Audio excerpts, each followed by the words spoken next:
Lepo, lepo pozdravljeni v naši volilni kavarni, tukaj na Miklošičevi smo, na tale četrtkov dopoldan. Danes se obeta izjemno pester dan v kavarni, tako da dejte se nam pridružiti. Z mano pa je že nova kandidatka, to je gospa Verenka Juvan. Živjo. Lep pozdrav. Prišla je naravnost iz Velenja. Da pa ne dolgovezimo, kar takoj začnemo. Javnosti ste postala znana, ko ste med stavko v Gorenju pogumno stopila v prve vrste. Odločitev je padla, čas je za spremembe, zato sem se odločila, da kandidiram za predsednico. Kakšna pot je bila to za vas? Če bi zdaj na kratko rekla, je bila takrat, ko sem se odločila, da bi kandidirala za predsednico, rahlo nepremišljena, pa vendarle nič za to, nič narobe, da bi zdaj karkoli obžalovala. Res je bila nepremišljena, ker morda bi mogla najprej se spoznati s politiko in pogledati, kako zadeve gredo, ampak iz izkušenj se pač nekaj naučimo. Tistega leta 2009, ko je bil upor, sem bila zelo neizkušena, lahko bi rekla tudi naivna, pa vendarle pogumna, ne? Ker zagovarjala sem vedno pravico, majhne ljudi, ne maram krivic, ne maram, da se ljudi izkorišča in ravno zato sem takrat pogumno stopila pred kamere, bi rekli. Kaj se je takrat dogajalo v Gorenju, da je bila ta stavka potrebna? Takrat je bila v Sloveniji znana kriza. Ljudi so dajali na čakanje na delo doma, od doma, ljudje so čakali doma, da dobijo delo, da se odpre delo in ljudje so bili takrat, tisti, ki so čakali doma, bistveno bolje plačani, kot pa tisti, ki so bili v službi. In to je bil povod za to, da se je zgodil ta zloglasni upor. Je pa treba povedati, da nisem bila jaz vodja tega upora, to je treba povedati, je pa res, da sem bila pa jaz tista, ki sem stopila pred kamere in pred predsednika uprave takrat in sem povedala, da je to nepravično. Ne. In potem so se mi potem ljudje zapomnili in kamere in tako naprej. Je pa zanimivo tudi to, da sem bila v tistem času na tistem mestu, ker upor se je začel že zgodaj dopoldan, jaz sem bila pa šele popoldanski izmeni. Ne. In sploh nisem verjela, da se to dejansko dogaja in se je to zgodilo in sem stopila takrat tja in sem ponosna, da sem takrat stopila tja in danes, 16 let in pol, skoraj 17 let kasneje, še vedno zagovarjam sovražim krivice in zagovarjam pravico. In malega človeka, zato ker delo mora biti vrednota in se mora splačati delati. Koliko ljudi se je takrat zbralo?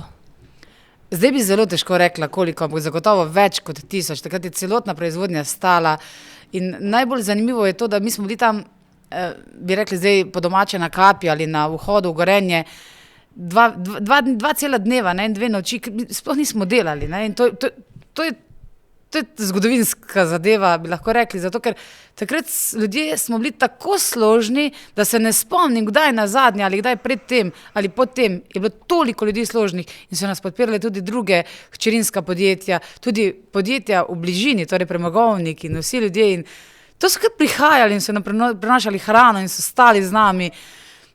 To je res dogodek, ko ga ne moreš nikoli v življenju pozabiti. Ne? Posledično tega sem da potem iz strani podjetja oziroma sodelavcev nominirana za Slovenko leta. To je res en tak dogodek, ne moreš to pozabiti. No. Najbolj sem pa ponosna na to, da se nisem sama pri sebi spremenila na tak način, da bi pa rekla, da zviška gledam na karkoli. Absolutno ne. Še vedno sem s temi ljudmi, z njimi delam. V tem podjetju sem zdaj zaposlena že letos, bo 26 let, kar sem zaposlena in sem ponosna na to, da sem del tega velikega podjetja in da skupaj vsem zmoremo pa gremo naprej, pa držimo gospodarstvo po konci. Ker kaj je tudi zanimivo, ne? Veliko se posamezniki vnesejo svoj ime in priimek v Google in se preiščejo, kakšne informacije so o njih pač napisane na internetu in od vas, ne, eden izmed prvih zadetkov je ravno ta stavka. Tako da ste pustili pečat in definitivno tudi mediji se vas zapomnejo potem, poleg danes seveda vseh dejavnosti znotraj politike. Ok, gremo naprej. Ste svetnica Nove Slovenije v svetu Mestne občine Velenje in tudi dolgoletna članica seveda Nove Slovenije. Velikokrat v javnosti predstavljate svoj pogled na dogajanje v mestni občini. Pogosto opozarjate na stanovanjsko problematiko, digitalizacijo Mestne občine Velenje in pa tudi prestrukturiranje in cene vrtcev in te zadeve. Nam zaupate, ste dosegli skozi svoje prizadevanja, skozi vsa ta leta kot svetnica, kakšne rešitve? Ja, hvala za vse te nazive. Zagotovo neka napredovanja so, neke spremembe. Recimo ena izmed res največjih sprememb, to kar v prvem letu mojega mandata kot svetnica, je to, da se je cena vrtca znižala za 50% med tem časom, ko otroci niso v vrtcu. Ne.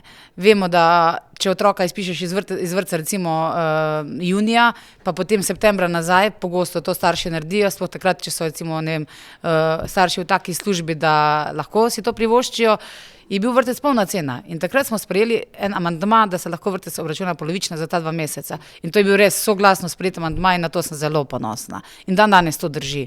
Tako da res sem ponosna na to. Potem sem opozarjala tudi na to, da v Velenju nimamo neke lokalne tržnice, ne tržnice v pravem pomenu besede, ker tržnica je, ampak nekih avtomatov, kjer lahko kupujejo domače izdelke. Sosednja mesta, recimo Šoštanj, Mozirje, imajo teh avtomatov kar veliko in smo potem z mojo pobudo to tudi uredili in tudi na to sem ponosna. Potem so bili tam objekti, ki jih je bilo potrebno odstraniti, tudi to so odstranili. Naj pa poudarim, da je biti poseben izziv svetnica v takšni občini, kot je Velenje. Sem edina svetnica Nove Slovenije. Zelo se trudimo, da bi število svetnikov v mestnem svetu povečali. Jaz verjamem, da nam nekoč to uspe, ker imam res močno ekipo ob sebi, s katero delamo. Pa vendarle nisem tako tiho, da ne bi opazili. Nikdar ne smeš obupati, vedno je treba vztrajati, iti naprej in dajati pobude. Je težko, ker nismo enako strankarsko usmerjeni v Velenju, nimamo enakih pogledov na mesto, ampak treba se zavedati, da ko se odločiš iti enkrat v politiko ali postati svetnik ali poslanec, je treba vedno delati v dobrobit, če recimo na občinski ravni, na dobrobit občanov in pa na državni ravni v dobrobit državljanov. Kar pomeni, da moramo vsi dobro živeti in vsi imeti boljše življenje in tega se pogosto premalo zavedamo. Ste pa omenili, da sem že dolgo leta članica Nove Slovenije. Naj povem, da ponedeljek se mi zdi, ali nedeljo bo točno 10 let, kar sem članica Nove Slovenije. Imate kartico Nove Slovenije? Zagotovo, seveda. Glede na to, da se res borite v Velenju vsa ta leta, kje ste našli Novo Slovenijo? 10 let nazaj ste pogledali programe vseh političnih strank, kje ste najdli ta čut, da mogoče pa Nova Slovenija prava stranka za vas? Ja, moj pristop je tudi tako poseben, kot sem sama, malce posebna, bi rekla. Ves čas nekako štrelim iz povprečja, ampak me to ne moti. Jaz sem ponosna na to, da malce štrelim iz povprečja, da nisem ravno tako povprečna kot večina, ali pa ko vsi želijo biti. Bog ne daj, da malce štrelim iz povprečja. Ne, zakaj? Saj je prav, da se oglasiš tam, kjer so krivice. Kje sem našla Novo Slovenijo? Ja, že takrat, ko sem se odločila za kandidaturo za predsednico, pa ko sem bila nominirana za Slovenko leta, je ena ugledna televizijka rekla: Veronika, zdaj pa sem še v politiko. In sem ves čas razmišljala nekako v to smer, da bi šla v politiko. In potem je en dober družinski prijatelj rekel, zakaj pa ne bi se odločila za Novo Slovenijo. In ker sem po duši avanturistka in raziskovalka, sem googlala, katera stranka, in sem našla Novo Slovenijo. Niti na kraj pameti mi ni padlo, da imamo odbore in tako naprej. In sem poiskala takratno predsednico stranke Ljudmilo Novak in sem ji pač na Facebook napisala, da bi se pa jaz včlanila. In gospa Ljudmila Novak, legenda, moja velika ikona, katero res občudujem, vzornica, tako, me je povabila k sebi v pisarno in mi razkazala Državni zbor in me je povabila, da se včlanim in mi potem dala kontakte iz odbora iz Velenja in tako sem postala članica. In moram reči, da danes je moja vzornica in ko bom velika, bom takšna kot Ljudmila Novak. No, evo, samo da so cilji začrtani. Ja, tako. Zato, da je vedno potem pogon, da pridemo do cilja. Res je. Vi ste že večkrat tudi kandidirali v Velenju, zdaj za Državni zbor govorive, dvakrat verjetno, Tako. ali zdaj tretjič mogoče? Tako, zdaj tretjič. Obakrat sem v prejšnjih kampanjah kandidirala prav v Velenju, mesto Velenje. Tokrat je pa malce drugače, sem pa kandidatka v delu Velenja, Velenje 2, Šoštanj in pa Šmartno ob Paki in moram reči, da je to večji izziv. Ker v Velenju praktično postavijo plakate že z občine, nekih velikih stvari ne moreš početi, kakšno okroglo mizo, kjer je obisk relativno majhen, Šoštanj je pa drugačen. Je precej podeželski, jaz sem 15 let živela v občini Šoštanj, Šoštanj me pozna tudi iz časa upora in Šoštanj imam enostavno zelo rada in posebni čuti se mi zbujajo, ko se vozim po Šoštanju, ko se srečujem z ljudmi. No, ravno včeraj smo postavljali plakate in se srečati z domačini Šoštanje je res nekaj tako toplega in prijetnega in zame ni obveza kandidiranje, ampak je prijetna dolžnost. Seveda imate že volilni štab tudi, a ne? Se pripravljate na vse aktivnosti oziroma jih že izvajate. Kakšna razlika, sploh zato, ker zdaj v centru Velenja ne kandidirate, ampak rečeva Obrobje, imate kakšne nove tehnike nagovarjanja volivcev, kakšne dejavnosti vse v času volilne kampanje načrtujete, kje vas bodo v bistvu prebivalci našli? Ja, ena izmed aktivnosti se je že zgodila. Imela sem okroglo mizo na temo dolgotrajne oskrbe. Moram reči, da so ljudje radi prišli. Nismo jih zelo medijsko obveščali, ampak sem kar osebno nagovorila ljudi in jim poslala mail, jih povabila, so prišli. Potem pripravljam še eno odprto debato na temo kmetovanja in podeželstva. Moram reči, da so ljudje navdušeni, ker to je le velik del podeželja, kamor ljudje želijo priti. Potem sem se odločila del volilnega denarja nameniti domu za starejše in bom obiskala vse gospe v obeh domovih in jim podarila rožice za 8. marec. Prav na nedeljo 8. marca jih grem obiskat.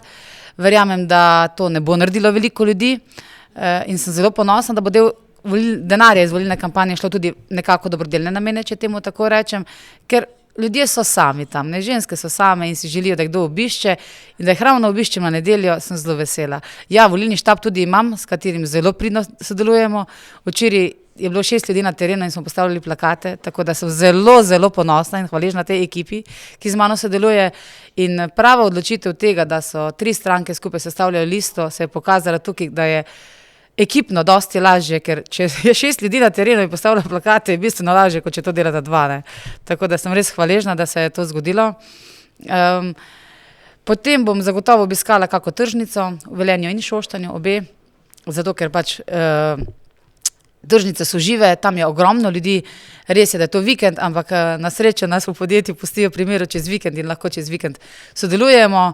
Moram pa tudi povedati, da v podjetju podpirajo mojo volilno kampanjo in sem zelo ponosna na to.